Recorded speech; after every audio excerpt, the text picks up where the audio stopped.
Hey guys, welcome back to my channel. If you're new here, my name is Jade and thank you so much for joining me today. Today, I'm going to be talking about some health and fitness myths that need to be debunked right now. These are some of the common beliefs that I have found out that are not true, and I wanted to come on here and share with you guys today. So if you're interested and you want to be a mythbuster just like me, then keep on watching.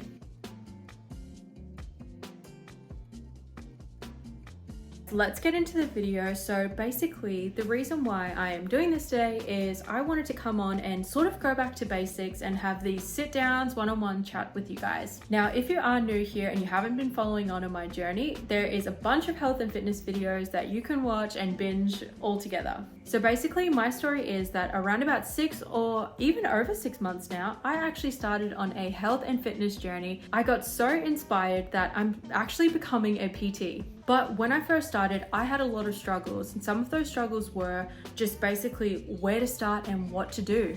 What information should I listen to, disregard? What information should I believe? So my intention was going back and studying and actually following this as a career. So I'm on here and I wanted to share some information that I am learning along the way. Hence why we are going back to basics and we are talking about common myths that need to be debunked. Either way, I hope this video helps you.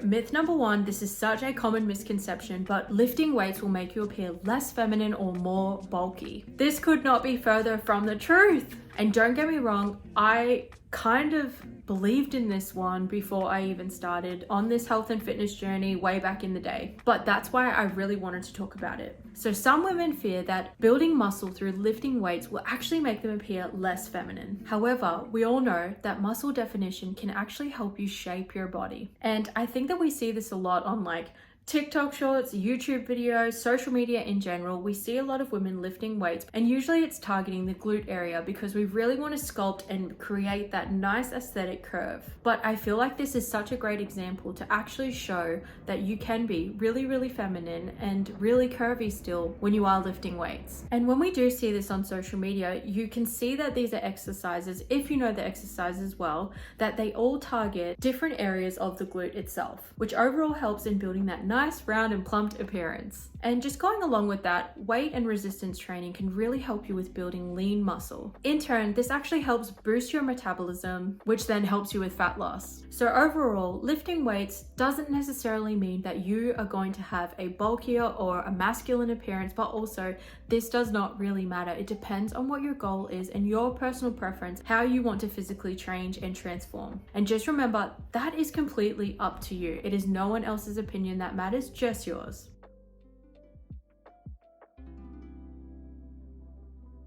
Myth number 2 is that eating less is the key to weight loss. This is not true. This could not be further from the truth, and this one is really, really important. Eating less is not the way to lose weight. Too much restrictions on calories that you are eating and consuming can actually have the opposite effect. Not eating enough can actually slow your metabolism down, and it can create a lot of nutrient deficiencies. Please make sure that you are eating, because this is another misconception that I think society has had on the health and fitness industry, and you can ask any health and fitness professional, it is not the way to lose weight. So please make sure that you are eating. Have a balanced diet with adequate calories. Now, this includes plenty of fruits, plenty of vegetables. Yes, I know I'm sounding like a grade school teacher, but it is true. So have plenty of fruits, plenty of vegetables. Make sure you have plenty of protein as well, and definitely eat whole grains too. If you did want to look further into this, there is a healthy eating guide on the Australian government website. If you are in doubt, I would suggest reaching out to a health professional like a nutritionist, a dietitian, or somebody in this industry so you can have true and correct information, and you can also have correct support to help you. But this myth is really important and it needs to be debunked ASAP. Because you are exercising and because you are going through your health and fitness journey, you need to feed your body enough so it can recover and do everything that it needs to do so it can perform. So please, if there is anything that you need to take away from this video, it is definitely that you need to be eating right for your body.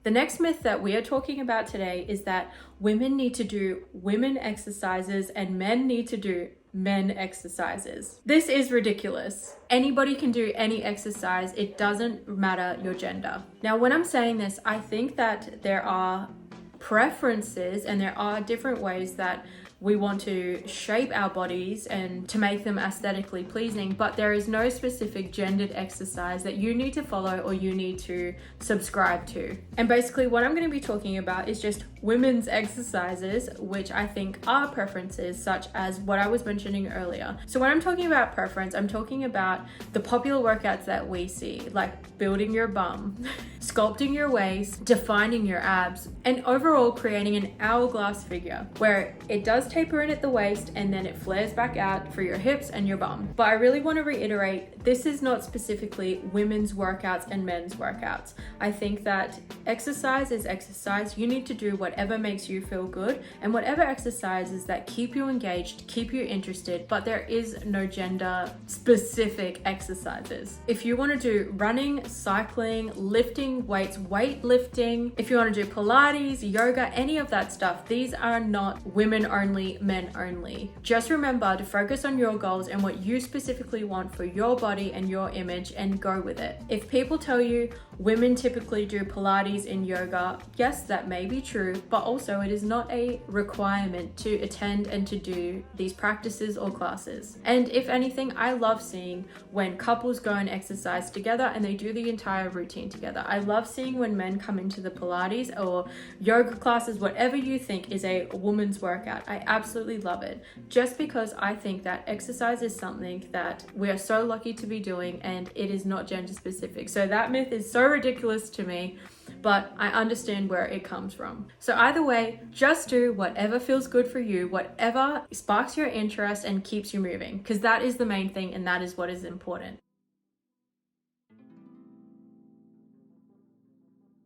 The next myth is that menstrual cycle does not affect your performance. Now this one I wanted to come on here and I wanted to talk about because I have been seeing it on social media lately and also just hearing people's opinions about this. Now this is one that I did want to come on here and I did want to talk about because it is something that really does affect me personally. But I do want to say that everybody is different. You may not feel these effects and this may never affect you personally. I do want to mention that every woman is different, so everybody has different reactions. Everybody's body is different. For example, some effects that I feel is definitely fatigue, headache, sometimes insomnia, poor concentration, and definitely irritability.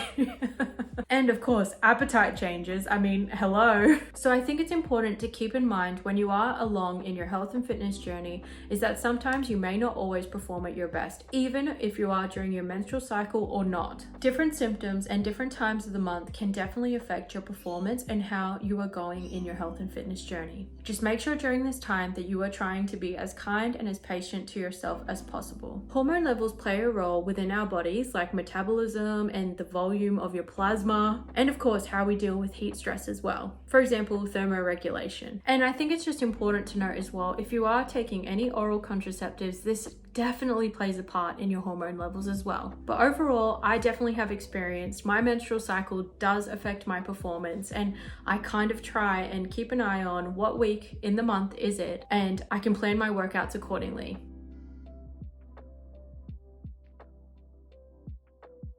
The next myth is that you need to sweat a lot to have a good workout. Now, this is another one that isn't necessarily true. What's really important is to think about your environmental factors. For example, if you're working out at a gym and doing a class or free weights or anything like that, it's going to be different to how you work out at home, for example. If your gym has air conditioned, you might actually find yourself not really sweating that much. Whereas at home, maybe you don't have aircon and it's a hot day outside, you actually are going to sweat a lot more than what you did at the gym, even though your exertion might be different. Now, it's also important to say that sweating is your body's natural response to regulate your body temperature. And it doesn't necessarily correlate with the intensity or the effectiveness of your workout. A challenging workout can still be effective even if you're not sweating profusely.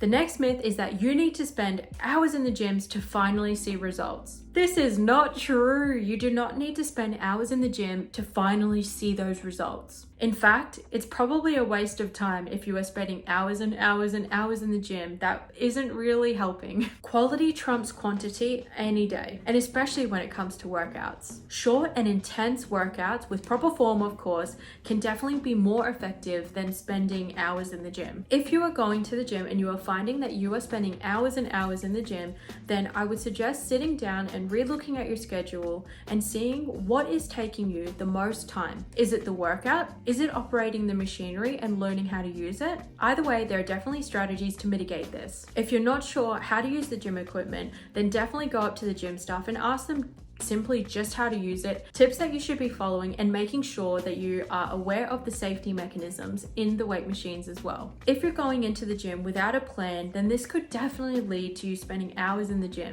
If that's the case, I would suggest going home and having a good look and coming out with a workout plan and making sure that you stick to it, as this can really assist you with time management and making sure you get the most of your workout. You don't want to waste time. You want to get in there, absolutely smash it, go home and do whatever. So I would definitely recommend coming up with a solid workout plan. And if you're not too sure, then definitely ask a personal trainer or ask somebody who is quite knowledgeable that you trust. Or if that is the case and you're trying to get familiar and you don't know what you're really doing, then I would suggest going to a class. Go to a group class, make some friends, and also you have an instructor there as well to help guide you and talk you through the movements. But either way, you don't need to spend hours in the gym to finally see results.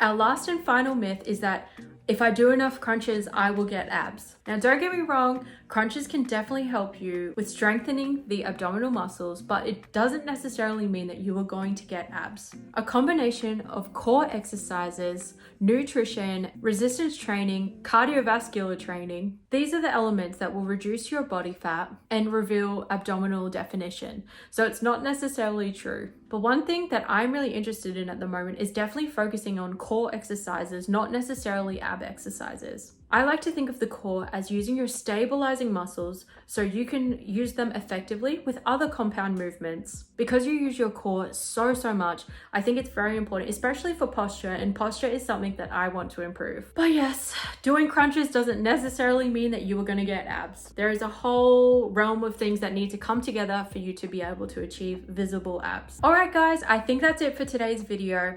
I cannot thank you enough for joining me today while we debunk a couple of health and fitness myths. Wherever you are, I hope that this video has helped you today, and if it has, hit the like button and hit that subscribe. I can't thank you guys enough for all of your support, your messages, your comments, absolutely everything. Thank you so much. I would not be doing this without you guys. I don't even think I would have started on this journey if I didn't have you guys to keep me accountable. So thank you again so much. Take care, I'll catch you on the next one, and just remember, I believe in you. You can totally do this. Take care, guys. Bye.